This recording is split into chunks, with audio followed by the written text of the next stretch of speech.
and welcome to another cup of tea with Stephen. Today's quite something really important to me is going to happen today. There's a young man I met many years ago, and he was really badly bullied at school. In fact, you couldn't actually believe the stories you were hearing.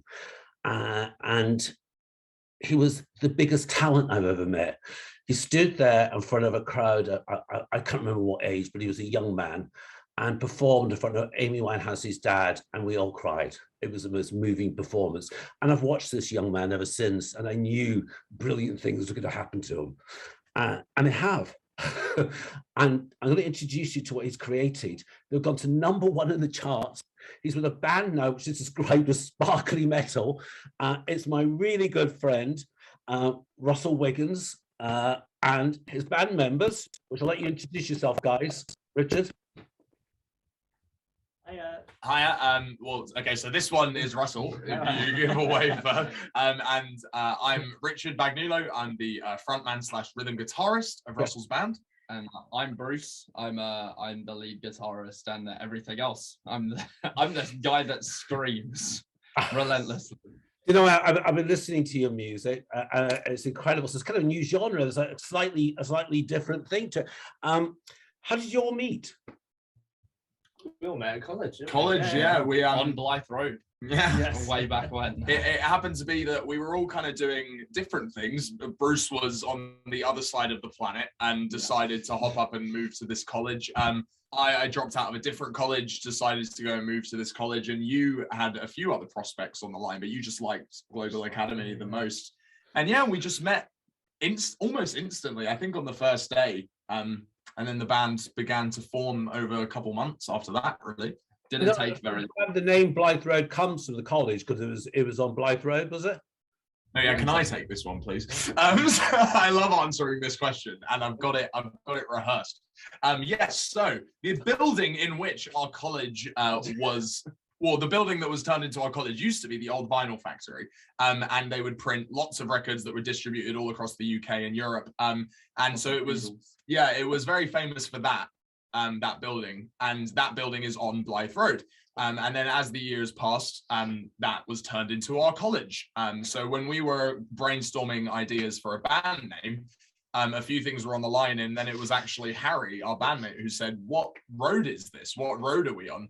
And then someone answered Blyth Road, and then it kind of clicked, and we were like, oh, that's really interesting, because not only is it where we started, but the building is historic as well, and anyone who would have known the old vinyl factory would recognize the name Blyth Road. So we thought it paid a little bit of homage to the just the history of music in England. And I think it's got like a sort of open connotation to it as well. It's like you say Blyth Road and people are just like, how do you spell that? How do you spell it? It doesn't make you catchy. It's a really catchy name. I really liked it. That was really good. One of you is American, is that right? Italian American, and yeah, but I've been in England most of my life. What are your music influences growing up? Who did you like? We'll start with Richard. Oh, okay. So for me, growing up was a lot of classic rock, probably influenced from my parents. So lots of Guns N' Roses, lots of Fleetwood Mac even, and then in later years, more like kind of a lot of Green Day. I loved Sum 41, and as did a lot of kids in my generation as well, a whole lot of Eminem and that kind of style. Not really rock and roll, but a lot of rap music. And then but I always had a lot of like kind of metal and rock. That was really my main style of music growing up. Yeah. And then when I met you lot, all of our influences kind of merged into one. But who did you like growing up? I listened to a whole lot of stuff, but I listened to a lot of pop music until I was like maybe 13. Like I represented Jason Derulo. I loved a little bit of it was weird because just looking back at it now, it's all terrible music. Fact, actually, me, Bruce, and Russell all met, like all three of us heavily influenced by Linkin Park. The three of us actually met the day that Chester Bennington passed away. No, that's kind of eerie. Who knows what that means? Maybe it's a sign. It's a little bit eerie, isn't it? Yeah. Russell, who are your influences? I mean, well, yeah. Before we all met, I wasn't really listening to rock or metal. Boo. Yeah. So before that, it was Adele. It was just stuff that you Madonna, hear about in Ed magazines. Sheeran, Britney Spears. Yeah. All the likes. But also it's good to me. Listen, I'm going to ask you. You describe yourself as a sparkly metal band, which to me sounds like a bit like an oxymoron, because notoriously with metal bands are homophobic, misogynist. So, can you tell us what you mean by sparkly metal band? I think. Yeah, I I think love part of the sparkle. name is to make them feel a little bit uncomfortable, right? The homophobes and the No, but yeah, misogynists. I think that it's because we don't really want to put we're not a new metal band, we're not a metal core band or a pop metal band. We're that special, we're that special that we can call ourselves a sparkling metal. I think we want to not really give ourselves kind of any parameters. Like, we find that some of the best metal music and some of the best rock music from history, when you look at bands like Queen, when you look at bands like Zeppelin, it was before this kind of, I guess, this enclosure of heavy metal was made. And like, lots of these bands would write anything with the intention of working in blues and jazz and all of these other genres, and we kind of always wanted to do that. It was like we have this rule where we always just say, let the song write itself. Yeah. Kind of no matter where that takes us. And I think we just didn't really want that limitation. And then when Russell came to us with Exorsa, our latest single, we were like, okay, now that's sparkly. Do you all identify as heterosexual, or how do you identify yourselves? I'm bisexual. I believe on actual definition, I am pansexual. But I always have just said that I'm bisexual. And Russell? I'm bi, yeah. I'm also trans. That's like one thing. There's been some great trans or rock stars. I mean, look at Bowie. Bowie did bisexuality long before anyone else. Bowie made it fashionable almost. And he was delicious. Yes. It was amazing. Oh my God. And Lou Reed, one of my other favorites, is absolutely amazing.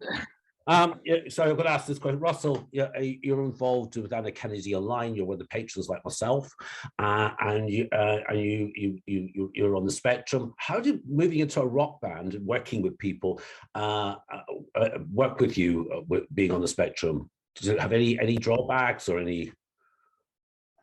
He's brilliant. Not really.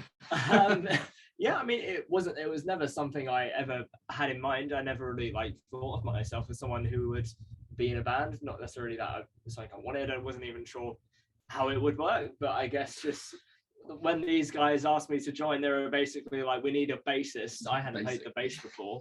You're brilliant. I knew this kid, right? Okay, I knew this kid who was in my class who was incredibly cocky and confident and was just good at everything. Right? And uber talented. And I looked at him and I knew we needed a bassist for the band, right? And there was just this guy who, in the months that I'd known him, had proven to me that if he just put his mind to literally anything, that he could figure it out and he could get really damn good at it. And so I was like, look, here you go, pick up the bass guitar, let's see how you can do. And now here we are 3 years later, and he's probably one of the most proficient in the band. Yeah. And yeah, he killed it. It's a really fair question, because I mean, we're educating people about people living with autism, etc. And it's a fair question because we hear people going into activities like group activities and having issues, etc. And I was just wondering if there was any drawbacks you had or anything you had to overcome. Which obviously you are the star now, so there was none, but which is great. It's my band.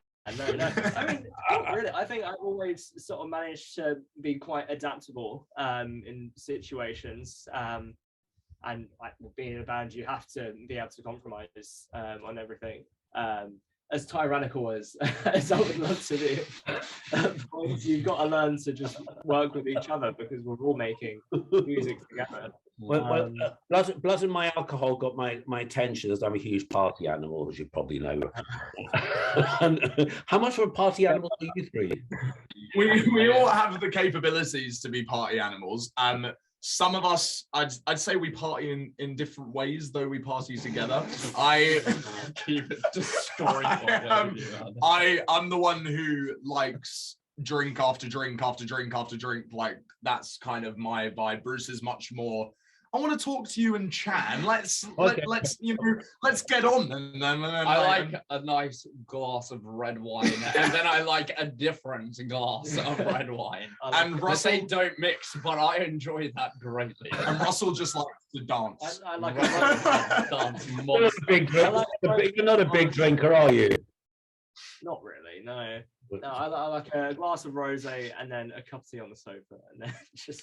Well, I was listening to your interview with Anna Kennedy and Aston Avery, and you were just about to go on tour, and I think you just finished the tour. How was being on tour? It's been brilliant. Yeah, we've done about 4 shows so far. We've got Oxford coming up next. Oh, so it's not finished yet? No, It's so still going. we're going until January, February. Yeah, I think well, actually we've just added a couple in February now.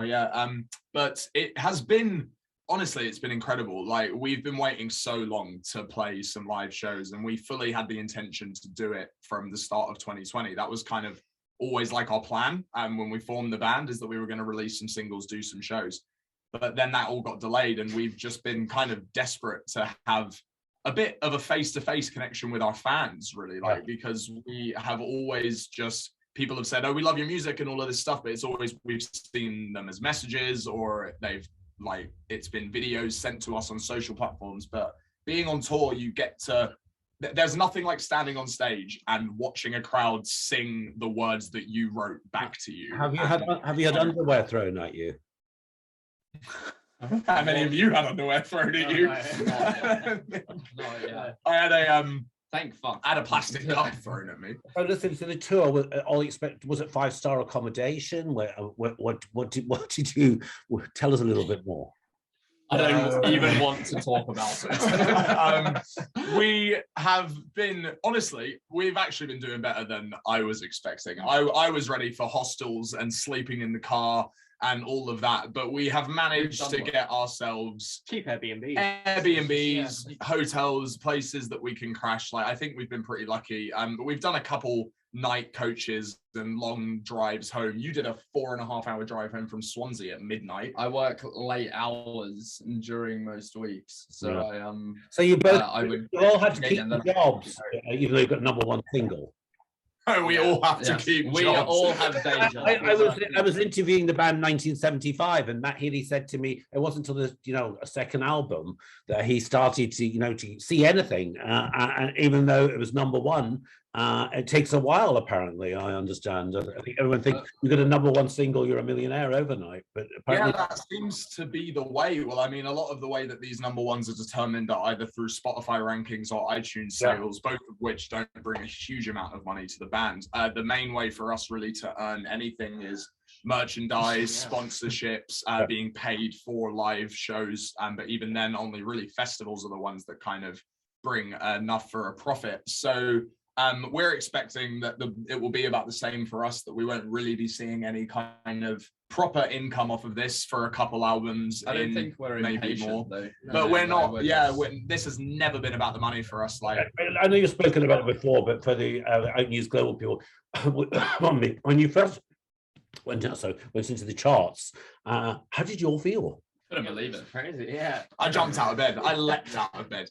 I didn't understand what was happening for like an hour. It took me about 2 hours to decide, okay, this isn't a prank. Yeah. This has actually happened. Radio X aren't just pulling our leg. And it was unbelievable. I remember we all met up that day in the evening, and went out for a Wetherspoons, and we were just all in the best mood. Rock and roll. So I'm going to ask you one at a time. What would you like to change about the world if you're allowed to? That's a good question. I'm going to kind of just summarize it on just, I guess, my own kind of personal beliefs then. I think that people are way too negative. Really, I know that a lot of people have said that before me, but I think that just overall in the world, there's a lot of people who find enjoyment in kind of finding the bad in stuff. A lot of social media that I see every day is just a lot of negative stuff, negative news. It spreads faster than positive. And I'm sick to death of seeing it. I'm such a positive person, and I don't like how everyone is always trying to look for the bad in life. No, and no. if it was up to me, if there was Richard, I'm positive that you should wear a much tighter T-shirt on stage instead of that baggy shirt you're wearing. No. Thank you On so stage, much. that's a better T-shirt for you to wear on stage. And I can positively tell you that I loved that compliment. Thank you. I will do my best. I think you're much happier with a tighter T-shirt, more heavy metal. That would be the second thing I could change. Yeah, just tight shirts all round. Bruce, what would you like to change about the world? I think that it needs to become more acceptable to just tell people when you're struggling, you know. Oh yeah, so over the past, yeah, like it's been such a roller coaster over the past year and a half for everyone, I think, and it's like sometimes you just don't have the words. Sometimes people just don't know how to ask for help, but it's like sometimes all you want to do is help them. There's a real toxic masculinity, especially in the UK, where you are not allowed to talk about how you feel because it's not masculine. And it still carries on. To this day, men are the last people, and that's why it's so. But anyway, Russell, what would you change? Oh God, right. Where do we start? Just one thing. We could book off the next 3 hours for this interview, right? Right, number one, the 1%, we get the guillotine, we fix that out. We shut down mass meat production, everyone's going vegan. Listen, who's dating in the band? Are you courting, guys? Me and Bruce are both in relationships. Oh, nice.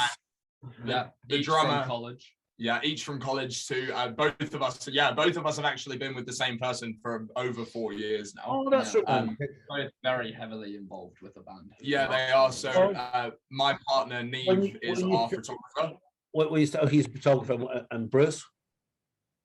And Selena is kind of just like a stagehand, and she always has been. She's been at every sort of shoot, you know, kind of crew. And I'm just here. Who among the three of you have downloaded Adele's new album? I have. I've actually checked it out. It is. I have. Sweet. My sister loves Adele. So by just on those lines, I also love Adele because it makes me think of her. So I listened to that album straight away. Yeah, I don't know if you saw. I noticed this moment, even though I didn't watch the whole show, when she thanked her teacher from school and she came on stage. Did you see it? It was a real. Have you got anyone from back in the day you would thank for getting you to here? So we had one teacher in college he was our music teacher. He taught both me and Russell, and then he also taught Bruce, not because Bruce took the subjects, but because he was always there. And he taught us everything we know. He is the reason that we were ever able to record anything. Unintentional Intimacy and Blood and Alcohol were both recorded in college. And the reason that those songs exist is because Jason Walcott taught us how to use Pro Tools. He taught us how to record through amplifiers. He taught us how to mix the song. He is literally our saving grace. And if Blyth Road ever becomes anything, we actually owe all of it to that man. For sure. He has not come to a show yet, but we actually should get him to the Camden Town one because we're gonna get everyone to the Camden Town one. Stephen, are you coming to the Camden Town one? It's on the 14th of January. I'll be there. Well, definitely. Hey. So many kids are going to be looking up to you guys and saying, "Oh my God, I want to form a band." What advice would you give the young you about forming a band? Yeah, just be able to compromise. I think that's like the biggest thing, really. No, isn't that what you say about marriage? Yeah, Very similar. It's kind of a four-way marriage. It is. Bruce, what would you say to a young person wanting to form a band?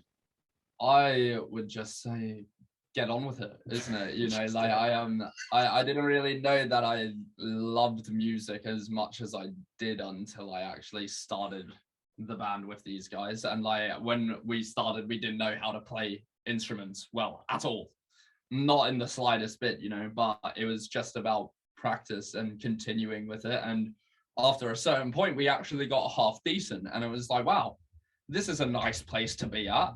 And about another year and a half passed, and it was like, wow, okay, now we're about ready to start doing live shows and everything. It pays off. It's bloody brilliant, honestly.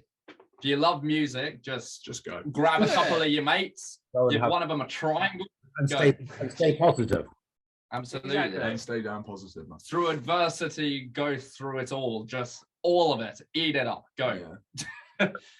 Are you all vaccinated?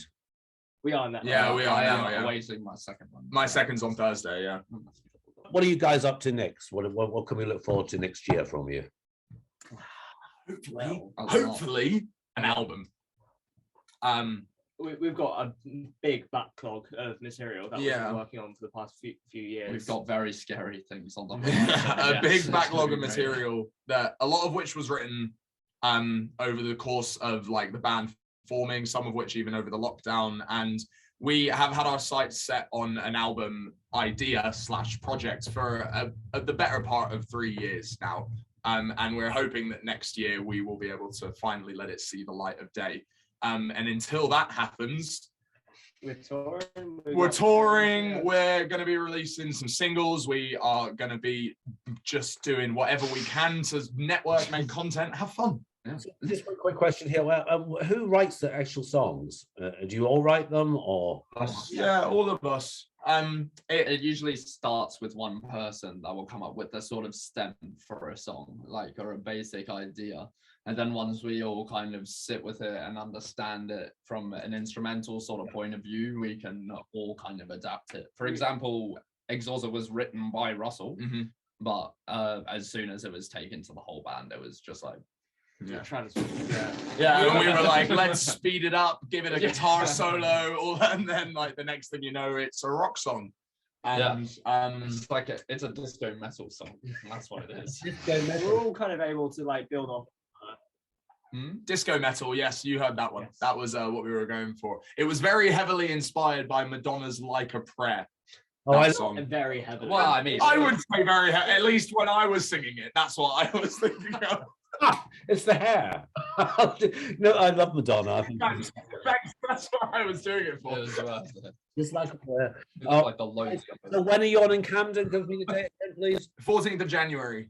14th of January. And how can people find you?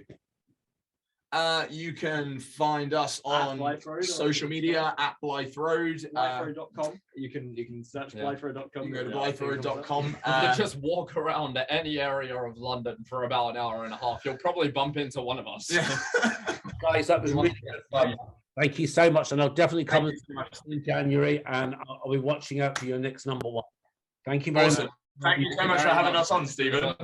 And cheers.